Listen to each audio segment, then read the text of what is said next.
Hello, thanks for joining the supplement to the main message. The sequence to follow these things is the reading first from Luke's Gospel, chapter 15. It's part of the Bible.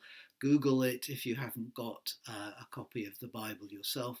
So, Luke chapter 15, where Jesus tells these three parables.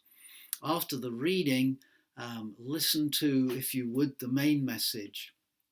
And if you've still got time and a stomach for it, welcome back to this, the supplement, where I just want to paint in a little bit more of the Bible background to what I shared and introduce another theme right at the end of what I'm saying. I'll just leave you to turn that one over in your mind. It's the stuff I mention often anyway.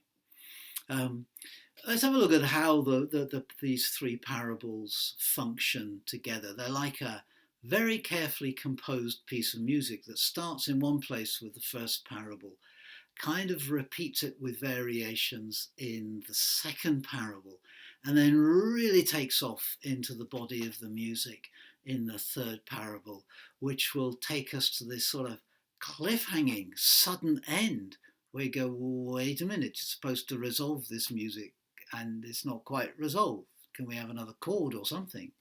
The answer is no, you can't. You have to decide what it is. So how does it work? Well, you've got these two groups of people named to represent people who were particularly attracted to the teaching of Jesus.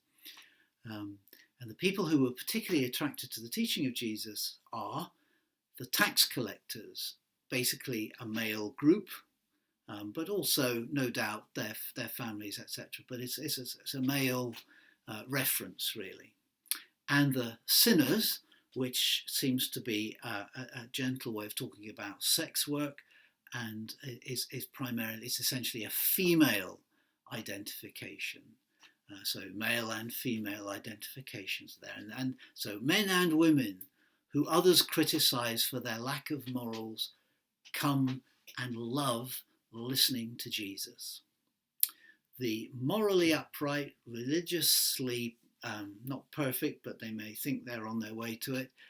They're religiously attentive, the respectable, and those well versed in all the important stuff, and who set the bar for everybody else to fail, are the Pharisees and the tax collectors.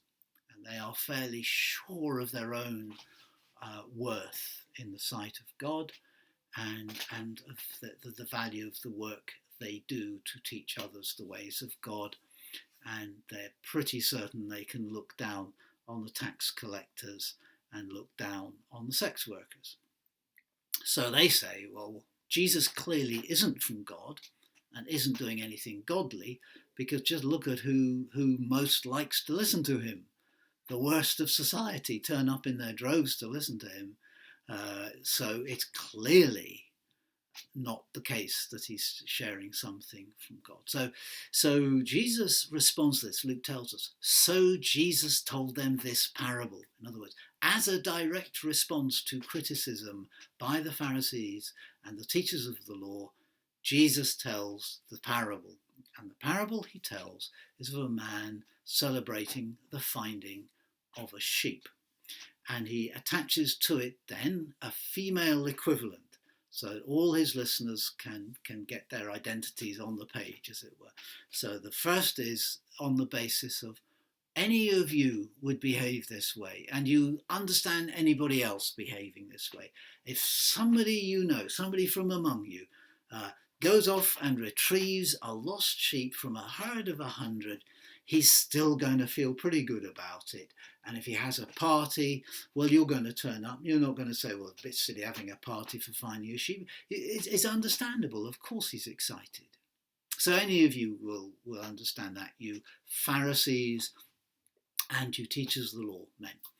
And any of you women, in fact, any of you men thinking about any woman, completely understand that a woman in a situation that she's in our culture, when she's got 10 silver coins, that's her life savings. She has no independence from her husband, probably, except for those coins. And if she loses 10%, now it's not 1% anymore, it's 10%, well, boy, she's going to feel great when she finds it. And so you understand that people get excited when they retrieve something that's of value to them. Well, God gets excited when something of value to him is found again.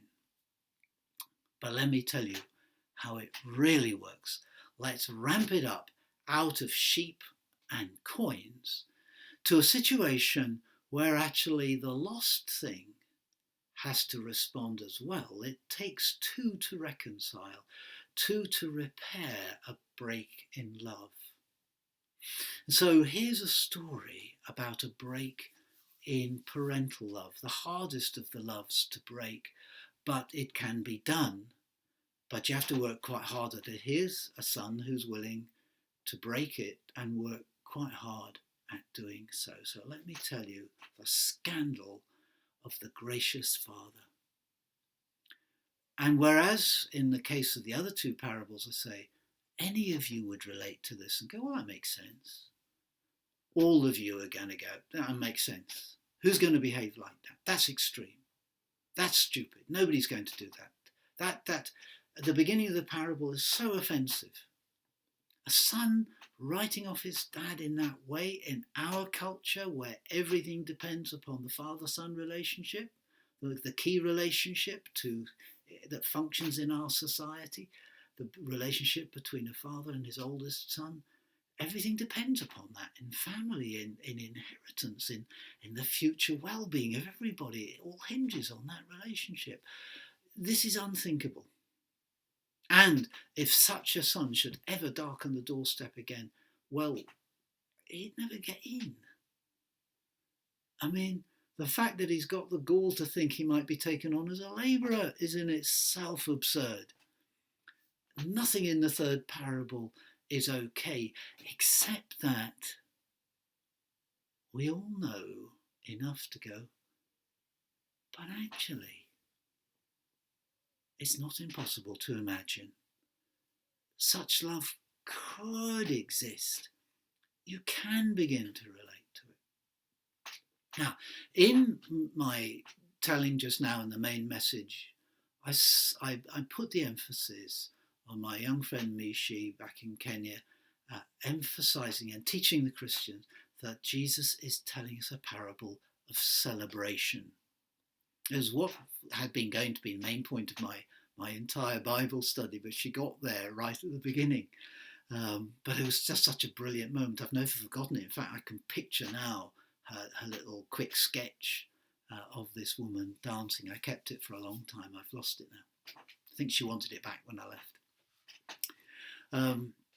But I loved it. And the thing is that if you just would go back and read the parables for yourself, you will see that being lost is a detail and not the main point.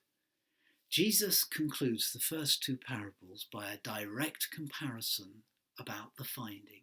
In the same way, I tell you, there is more rejoicing in heaven over one sinner who repents than in 99 righteous people who don't need to. The point of my parable, guys, is that there's a heap of rejoicing in heaven, somewhat as you could imagine a guy rejoicing over finding his sheep. And that in fact, he does give a priority to that sheep that the 99 who are in the right place don't get. And there is a thrill that he will have at retrieving it and joining it up with the other 99 that he won't feel about the 99 who are just munching grass in the right place. So you can relate to it, you understand it, and you'll understand this woman's excitement too. And so in the same way, there is more rejoicing before the angels of God. He never says in the same way God goes looking for the lost. It's not that God doesn't go looking for the lost or that Jesus wasn't doing that. It's just that that's not the main point here. What you have to understand to get God is God's love. 1 John chapter 4, God is love. Without love, you don't understand anything. Paul in 1 Corinthians 13, if I have not love, I'm nothing. There's nothing there. There's noise. but it's empty noise. There's religion. There's Bibles being waved in the air. There's stuff being said, but it's noise, because the thing that has to be there is the grace, love of God, revealed in the third parable, because we won't talk about sheep, we won't talk about coins being found. We'll talk about the return of a son who decided to treat his family as dead. We'll talk about the return home of one who, as soon as he could, went as far away as he could, in an age where that meant we will never see each other or hear from each other again. I am killing you off from my life because all I want is what comes to me in the cash. Which brings me to, I said I wanted to introduce a new point. I've got loads to say about these three parables, but there's not the time. But you may have noticed in my telling of the three parables, when it came to the third one, if you were following, I use the New International rendering pretty much. If you're following in New International, you've gone, oh yeah, okay, that's right. But you'll have noticed a change. I said that when the younger son asked his dad to divide the inheritance, he divided the living between them. And that's a deliberate choice for me, because when I was in Kenya, I was studying these three parables in relation to our care of God's creation. And what stood out for me was just translating it from Luke's Greek, where he uses the term the bion. It's the same word we get biology from, or biosphere. It's the living, the means to life, the living system, the thing that is sustainable. And the point in the parable, which could be lost on us, unless we have an awful lot to do with issues of ecology and land and maybe agriculture, is that the point is that the farm will go on sustaining generation after generation after generation. Cash it in like the younger son does, and you just spend it out. It doesn't regenerate. It's not sustainable. And what I realise is that this parable is highlighting what we're doing to planet Earth. Actually, for me, it's saying you're cashing in the sustainable nature of a creation that will feed generation after generation, will turn out healthy oxygen and regenerate the oxygen supply, and regenerate the water supply, and regenerate life, and regenerate everything. It will sustain itself if you care for it. If you convert it into your short-term interests and just trash it for that, it doesn't sustain you anymore. That's the lesson, I think, that we also need to hear. In a time of COVID, I know it's an easy time to forget the more serious crisis that the planet is in. But don't forget it. Be part of the answer, the sustainable answer, not part of the problem of short-term self-indulgence, me and my generation now, instead of us and our descendants for always. Look after this world and this beautiful creation that God gave us. The third parable doesn't reach the end. You're left hanging, wanting to know, well, does he come on board with God or does he not? Does he buy into the party and have a great time that night, or does he stomp off to sit in a corner and sulk? Choice is his, and Jesus is saying, choice is yours. See you, folks.